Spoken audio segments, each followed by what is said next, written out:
Students, today's class for class 12th chapter कर रहे हैं हम 7.6 एक्सरसाइज पे हैं और आज मैं आपको एक नया मेथड सिखाऊंगी इंटीग्रेशन का। क्या है वो method? Let's see. In this method हम इंटीग्रेशन करेंगे बाय पार्ट्स। इस बाय पार्ट्स मेथड में है क्या वो देखते हैं। बाय पार्ट्स में आपको कोई दो फंक्शन मिलेंगे। दो फंक्शन, दोनों के दोनों फंक्शन जो है आपके पास सेम वेरिएबल के होंगे, ठीक है। उसमें जैसे u और v दो है, u and v both are the functions of same variable, ठीक है। और आपको उसका इंटीग्रेशन करना है and they are in product relationship. क्या फॉर्मूला है? u एज इट इज रहेगा, v का इंटीग्रेशन करेंगे हम, अगर दोनों ही x के हैं तो with respect to x, minus differentiation of u और इंटीग्रेशन ऑफ v dx। इस पूरे का इंटीग्रेशन, फिर इनके प्रोडक्ट का इंटीग्रेशन, ये हमारा प्रोसीजर रहेगा। एज माय प्रीवियस लेक्चर्स मैंने इंटीग्रेशन आपको बताया था। 3 मेथड्स हैं हमारे पास हमारे सिलेबस में। सबसे पहले तो हमने इंटीग्रेशन समझा कि क्या होता है वो इंटीग्रेशन 7.1 एक्सरसाइज में एंटी डेरिवेटिव मेथड से। सेकंड हमने जो किया वो हमने किया जो substitution method, integration by substitution method. Formula दूसरा जो था integration by partial fraction method. तीसरा जो मेथड है हमारे पास वो है integration by parts and this is the final method या लास्ट मेथड है इन 12th क्लास ओनली, ठीक है। इसके बाद और बहुत से मेथड्स हैं बट 12th क्लास के सिलेबस में एनसीईआरटी में हमारे पास यही 3 मेथड है। तो आज जो हम मेथड को करेंगे, ये हमारे पास फार्मूला है इन बाय पार्ट्स का। इसमें आपने जनरली इन डिफरेंशिएशन सुना होगा, u और v, u differentiation of v और फिर v पड़ा रहता है डिफरेंशिएशन ऑफ u। ये था डिफरेंशिएशन में प्रोडक्ट रूल, ठीक है। बच्चे जनरली इसको प्रोडक्ट रूल ही बोलते हैं इन द इंटीग्रेशन, बट ऐसा नहीं है, इसको आप बाय पार्ट्स ही बोलना, ठीक है। u और v दोनों सेम वेरिएबल के फंक्शन है और दोनों के बीच में प्रोडक्ट साइन है और हमें इंटीग्रेशन करना है। तो इंटीग्रेशन का फॉर्मूला है, पहले u पड़ा रहेगा, v का integration minus differentiation of u integration of v और जो अल्टीमेटली इनका प्रोडक्ट आएगा उसका एक बार फिर से integration with respect to x if u and v both are the function of x only, ठीक है जी। इस तरीके से ये हमारा प्रोसीजर रहेगा। इन द नेक्स्ट लेक्चर मैं आपको बताऊंगी कि ये फार्मूला भी कैसे निकला, वो जरूर आप देखना। बट अभी जो है हम इन दिस लेक्चर क्वेश्चंस करेंगे ताकि आपको पहले ये फार्मूला लगाना क्लियर हो, ठीक है। जब कोई चीज आप जानने पहचानने लग जाते हो तब उसके बारे में आप और जानना चाहते हो कि ये फार्मूला कैसे बना, तब हम बताएंगे आपको, ठीक है। फर्स्ट ऑफ ऑल आप इसी फार्मूले को जाने कि ये क्या है। 7.6 एक्सरसाइज का क्वेश्चन नंबर 1 क्या है? x sin x, इसको हमने u एज्यूम कर लिया, इसको v। There is no need to write it here. आपको एग्जाम में ये u और v लिखने की जरूरत नहीं है, जस्ट आपने सोचना है और पुट कर देना है, ठीक है। और आपने ये लिखना है, चाहे आप लिख लीजिए कि we know that the formula u integration of v minus differentiation of u integration of v और ऑन द होल पूरे का प्रोडक्ट प्लस ये आपका फॉर्मूला है, ठीक है। तो integration of x sin x is equal to x as it is integration of sin x dx minus differentiation of x integration of sin x dx और फिर इस पूरे का इंटीग्रेशन। sin x का इंटीग्रेशन आपको याद हो minus cos x minus differentiation of x that is 1 और इसका इंटीग्रेशन हो गया माइनस cos x dx। ये हो चुका है, ये वाला ये dx। अल्टीमेटली जो मेरा रिजल्ट आया वो माइनस x cos x और ये minus minus plus integration of cos x dx।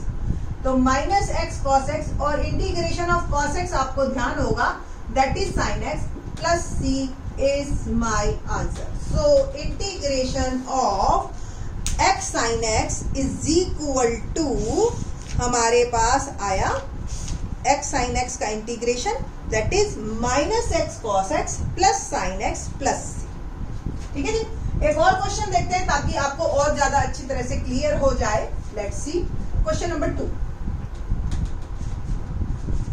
NCERT 7.6 exercise question number 2 है हमारे पास। Find the integration of x sin 3x। क्या है जी? x sin 3x। ओके,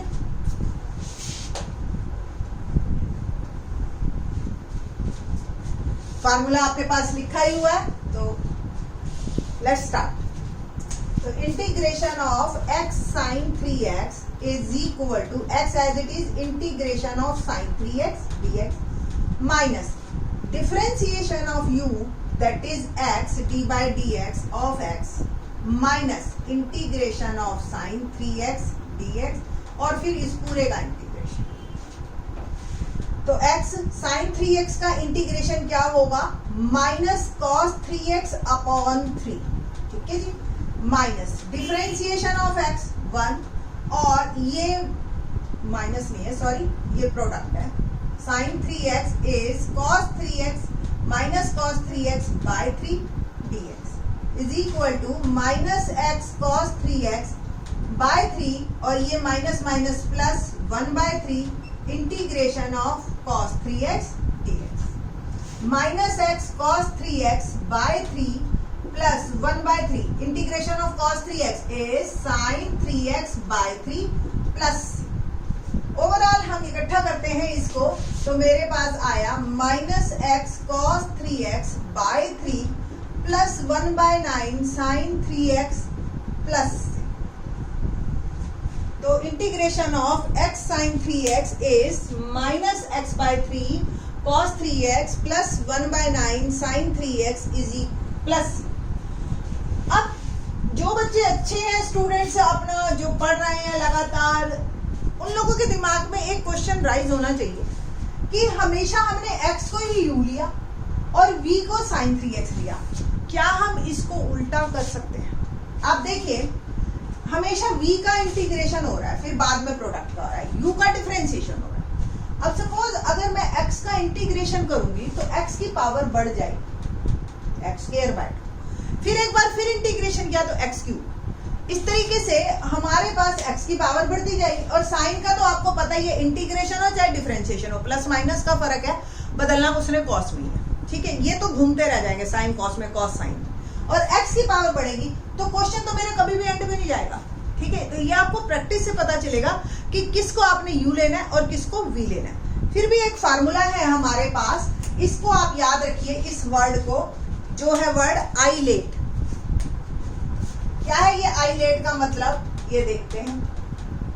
आई मतलब इनवर्स, एल मतलब लॉग, लॉगरिथमिक, ए से एल्जेब्रिक, टी से ट्रिग्नोमेट्रिक और ई से एक्सपोनेंशियल। ये आपके u को लेने के प्रेफरेंस ऑर्डर हैं। दोबारा सुनिए, u को लेने के, v को लेने के लिए नहीं। आपको प्रॉब्लम हमेशा v क्रिएट करेगा, है ना, क्योंकि v का इंटीग्रेशन करना है आपको, और इंटीग्रेशन मुश्किल है एज कंपैरेटिवली डिफरेंशिएशन के।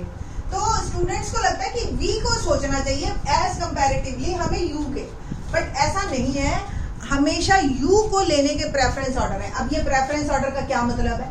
अगर आपको इसमें से कोई दो फंक्शन मिलते हैं तो जो पहले आया उसको u लेंगे, लाइक एल्जेब्रिक और ट्रिग्नोमेट्रिक। आपने अभी तक ऐसे ही दोनों क्वेश्चन किए हैं, उसमें एक एल्जेब्रिक यानी कि x की पावर वाला और एक ट्रिग्नोमेट्रिक साइन कॉस थीटा वाले, है ना।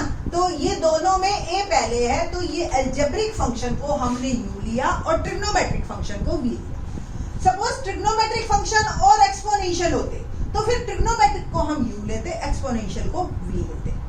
सपोज लॉगरिथमिक और एल्जेब्रिक आ गया तो लॉगरिथमिक को जो है आप u लेंगे और एल्जेब्रिक को फिर v लेंगे। ठीक है, तो आपको और ज्यादा क्लियर होगा हम जब एक दो क्वेश्चन और आपको करवाएंगे। Let's see question number 3 exercise का। क्वेश्चन 3 क्या है? x स्क्वायर ex, ठीक है, dx। अब आपको भी दिख रहा है, एक एल्जेब्रिक है और एक एक्सपोनेंशियल है। तो ये एल्जेब्रिक, ये एक्सपोनेंशियल, ए ई। तो ए पहले है तो ए को u लेंगे और एक्सपोनेंशियल को हम v लेंगे।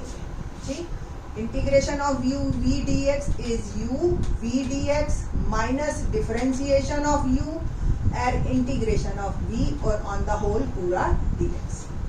तो इंटीग्रेशन स्टार्ट करते हैं। X square e x d x, x square as it is integration of e x d x minus differentiation of x square और integration of e x d x और इस पूरे का product. X square integration of e x, as you know very well कि e x का integration भी e x होता है और ई एक्स का डिफरेंशिएशन भी ई एक्स ही होता है, ठीक है ना।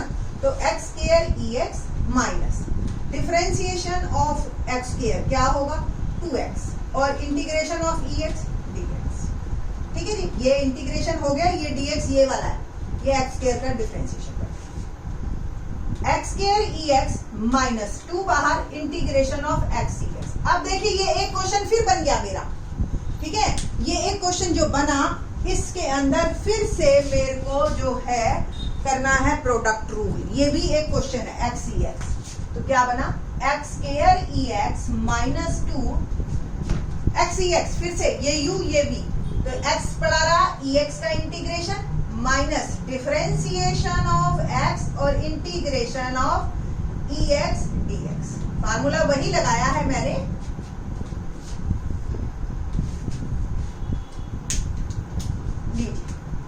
तो एक्स स्क्वायर ई एक्स ये पहला function minus 2x e x, ठीक है। पहले मैं 2 को एज इट इज रहने देती हूँ, ब्रैकेट ही सॉल्व करते हैं। x और ई एक्स का integration e x minus differentiation of x, now it is 1 और इंटीग्रेशन ऑफ ई एक्स और ये डी एक्स हमारा ऑन द होल,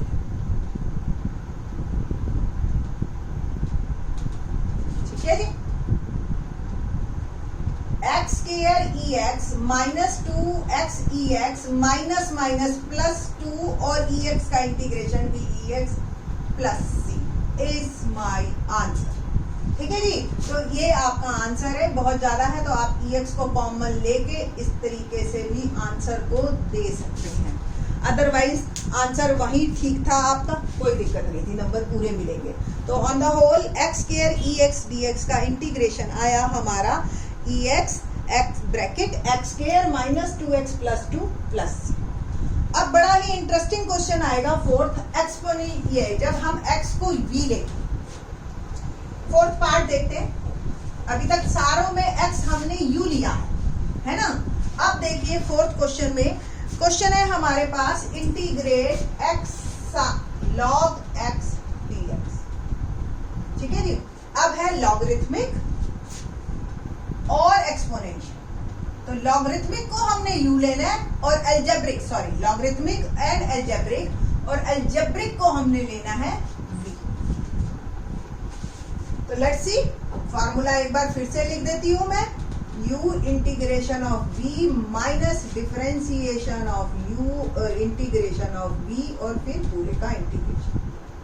तो x log x means x as it is integration of log x as it is u और integration of x dx minus differentiation of log x integration of x dx और फिर पूरे का integration.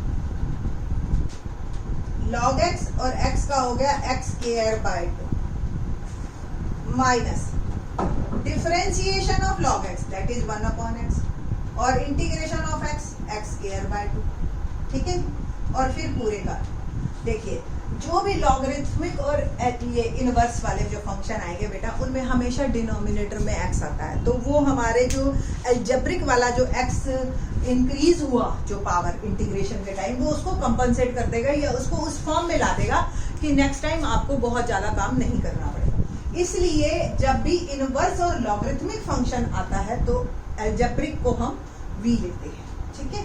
तो log x into x square by 2 minus एक x cancel हो गया और अल्टीमेटली बच गया x बाय 2 dx और log x into x square by 2 minus 1 by 2 as it is और integration of x once again x square by 2 on the whole plus c।